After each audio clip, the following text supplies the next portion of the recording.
Live here in Salem, Oregon with Oscar, not the Grouch. Oscar, one of our lead growers, a pretty happy guy.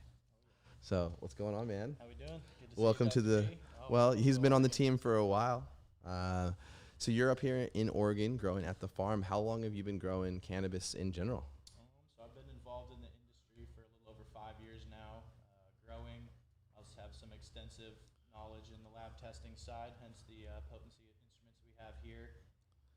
Also some consultation work throughout the industry in Nevada, and now I'm up here in Salem, Oregon, working at a new rec grow with some other projects coming down the line. So we're real excited. Oh, hey, look, I took your microphone off mute. So I'll let you kind of introduce yourself again, but I think really what's nice for people to understand and what is a mystery, and it's kind of easy for us to understand as an easy way for us to explain, to introduce people to the show is, basically what is your kind of day-to-day responsibility. And if you see Oscar working over here on this box and you hear some of that noise, that's actually our HPLC machine running. So we're here in a legal licensed grow in Oregon, and there's all sorts of fun reasons why we want to test these plants, right? So we can do in-house testing of the flower, right, to see and gauge what potencies we're getting, right, which can be used to judge harvest times, harvest dates, just internal analysis and tracking of what strains are doing better. Or we could use them to test leaf of vegetative plants and see what ratios those are, so we know we're going to clone the plant that's in a 1-to-1 ratio or whatever we have going upstairs. So, all right, so your mic's back on. Cool. Oscar, if you would just pull it over towards you. Yep. Yeah, so there you go. All right. So you hear that buzzing, but that's fine. That's kind of makes it what's real. So what's kind of your like Monday through Friday grind, just in general, so people understand what all goes into these places, because it's pretty complex. Absolutely, it's constantly changing. We're working on obviously, the grow and trying to keep our plants as healthy as we can all the time. Always here, we call this the Innovation Center here in Oregon, and we like to test out different experiments, different theories, and other things that we can do with our lights and our plants to try to increase the potency and viability of the plants. And so by that you mean you guys are taking notes or keeping logs of exactly what specific things. So I know there's your lights, right? There's nutrients. I mean, what are some of the things maybe that you monitored? Yep. Today? So I've been involved heavily in the data acquisition and just collecting data so that we can eventually analyze it and draw conclusions and figure out where things go wrong, where things go right, and be able to dial in a more exact grow regimen. So some of the things that we're tracking are temperature, humidity, CO2 levels, also water temperature. So you've been growing for a while, right? And we, a lot of us know, a lot of the general things of growing, right? Sure. We've used different formulas. We've used GH. We've used different things. Exactly. Is there anything, I think playing around recently as you get into a more formal grow and you have more resources that you have found like, oh darn, like after growing weed for all these years, that actually made a difference? Yeah, it's kind of leaps and bounds. You can stumble upon new things all the time, and sometimes it's one little environmental thing that you weren't paying attention to that can lead to poor performance all the way down the road. I've seen that in my home growing experience before, and now we're correcting all of that and making sure it doesn't happen here at our spot, and we optimize all our strains and all our plants. So let's go over some of the basic stuff, basic to us, but that makes Cannabis Farms, or the farm we're at, kind of on par with any sort of a excellent grow in Oregon or in the United States today. And so what are some of those basic things that you think like the grow has to do that it does, right? So basically kind of organic standard, no pesticides, energy efficiency. Exactly. What are you doing here that basically kind of makes it a world-class operation? We work on all of that. We're using pretty basic types of nutrients in our plants so that we're able to cut our costs down and not have to use fancy over-the-counter bottled branded products. So that's helping bring our costs down. Smart, and that's because you basically know on an elemental level what your mix needs to be. Throughout the grow, the needs of the plants throughout their different growth stages throughout the cycle. So you're adding certain amounts of certain nutrients, and then you're also adding, or you're measuring it with their ppm meter and everything like that. Absolutely, yeah. We keep a close track on all the feeds before we give them out to the plants. We want to make sure the ppm, or the total dissolved salt level, is correct, as well as the pH level, so that the plants are able to uptake all of those nutrients and use them for growth. Yeah, right on. And so what did this thing, do we have to do anything now? So it's just going through some of its stages, zeroing out so that we can get ready to run a sample. It's just about finished here, so we will see. And so this is a pretty special machine for anyone that's watching. It costs about 15 grand, and that's just to get into it. Then you have to do all the maintenance and the software updates if you keep it for more than a year. But what it really lets people do is what we talked about earlier, but even in the manufacturing process, it can help you find your actual versus expected yields in certain phases of extraction. So you may be missing a lot of the product that you think you're getting unless you're testing it and refining your processes. So Oscar, what's the strain you're working on right now, bro? So we're gonna run some Moondrops. This is a strain that we grow here in our farm at Cannabis, and it's the most recent harvest that we have. It smells fantastic, so we're hoping to get some potency numbers to go along with it and see what kind of cannabinoids. Right on, bro. So, everyone at home, it's all a mystery to how we do all this stuff. So if you see in this vial, which you probably can't see too well with that camera way away, but that's okay. Watch what happens if I zoom in. Here we go. Well, a little bit. It didn't help too much, but there you go. Okay. So you've got this vial, and this has an alcohol solution in here where we've shaken the plant material and extracted the cannabinoids into that solution. And you have to actually do some things like weigh it properly and all that sort of stuff, because it's math and it's science. And if you don't input the right measurements and weights and things like that, you don't get the right results.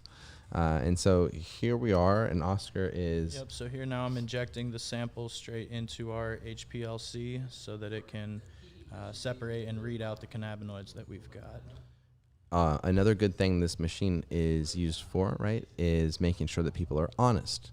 So if you're ever buying large amounts of flour, you get to spot check the person selling to you to make sure that they didn't put the good weed on the top and the shitty weed on the bottom. And so this is a great on-the-fly method to ensure that you're getting what you pay for. And then, Oscar, after you finish hitting those buttons, I see you've got some other stuff on the table here. Sure. So here on the table, we've got some keef that we've collected through our trimming process, and we're just going to test that out here and see what kind of numbers we're working with there. I bet 60% THC. That'd be nice. It would be. And also, we've got a little bit here of some decarboxylated keef, or at least we went through a decarboxylation process, and we're going to be checking it to see how much THCA we've converted to Delta-9 THC. For the purposes of making, topicals or edibles or something like that. Yeah, so super, super cool. I think the big things that are exciting for me to be part of this process right now is that, in real time, you can begin to rapidly hunt phenotypes and chemotypes once you have a setup like this. So you're talking about having a trained team now that has infrastructure that is in position really almost nationwide, right?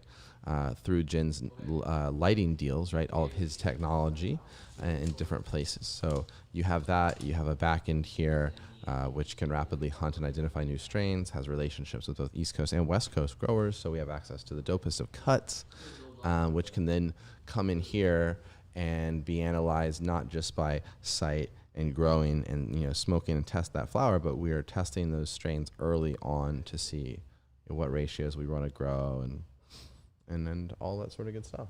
Yeah, it's pretty cool to be able to have it in-house and not have to send out to a third-party lab.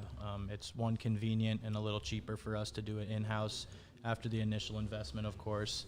Yeah. And also, we can track our plants throughout the grow rather than just after harvest, after drying, after curing. So we can really, see a little farther and learn a little more about how the plants grow and progress and, different strains, how they act differently, dial in our harvest times like Dr. D mentioned earlier, which can be real crucial to maximizing both yield and cannabinoids. Yeah, kind of a digital grow journal. And that's kind of what I think, especially for the industry, right, that cares about what we're growing and enjoys this, your guys are going to be able to really hang out and follow with Oscar and I and see what is, what's being grown, what is all coming out of these farms, and basically participate in the process. And that lets all the other folks in the industry really see the authenticity of the flower, the process that goes into the flower, and, have some way to verify that it is being grown, by people that care and in the ways that we say we're growing it.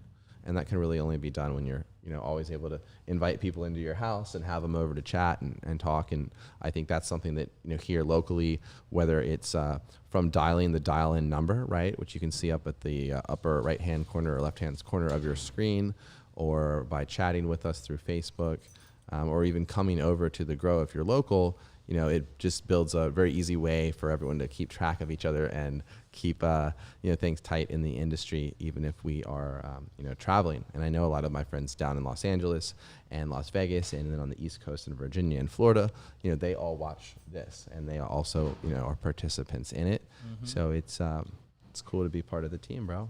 Definitely, yeah. It's a cool, way to share knowledge and, just get out there, outreach, and connect with other people throughout the industry. And and so the cool part too is that even right now, while I'm sitting here, I can have one of my friends who's in the grow even call in on Skype and be roving with their phone, feed it in and showing you stuff while I'm talking, or we could just connect this camera and go walk around the grow a little bit as well. But I think that's, for another day. We'll go through some more of the testing. I think that's very interesting for people that haven't seen it. So we're going to go ahead and show you when we come back, if you'll tune back in, probably in 5 or 10 minutes, the process we go from, grabbing a leaf to extracting that to running through the process. Then we'll actually show you a picture here of the, what the test results look like. And Oscar, it's pretty cool on the software here, right? If you were to just text me that picture you just took. I sent it to the WeChat a few minutes ago. Did you? Well, that would be lovely, because I will literally pull that up. And I'm going to show everyone, while we have you guys watching, what one of these tests look like. Okay. And so you can see the results, and Oscar can kind of tell you how that compares to some of the other tests that he may have seen. Sure, absolutely. At some of the licensed labs. All right, so Oscar has, there we go. All right. So let me make this big so everyone doesn't get distracted. All right, and if I come over to my software and I share my screen now, there it goes. Okay, so I know everyone can see this now. You actually are going to be looking at the results of a strain on the HPLC machine, and this is the Light Lab machine, in case anyone's wondering. So you can see this was moon drops. Another batch of moon drops, yep. So if you're interpreting this test for people that don't understand, THCA is the acidic form of THC. THC is the molecule that gets you high, but it exists in the plant in the acidic form, which actually, believe it or not, Native American folks used to chew leaves and things like that for pain relief. And the acidic form is anti-pain and anti-inflammatory and things like that. So it's actually a cool molecule to work with, or even to eat as salad. But once you heat that, right, the acid falls off and you're left with THC. So you're basically looking at a 22% flower here, and you can see the machine actually does pick up some of the minor cannabinoids. It's sensitive enough to do that. So you can see some CBG, you can see some CBD, and all that sort of cool stuff. So, as you're getting more into this is neat stuff to do. And, to be able to report on and all that sort of good stuff. And then I can go right back to the camera, and there we are. Lovely. So guys, let us go work on this machine. We're going to go work on the lab or in the grow a little bit more, and we'll bring you back some more cool cannabis industry life. Peace, guys. Talk soon.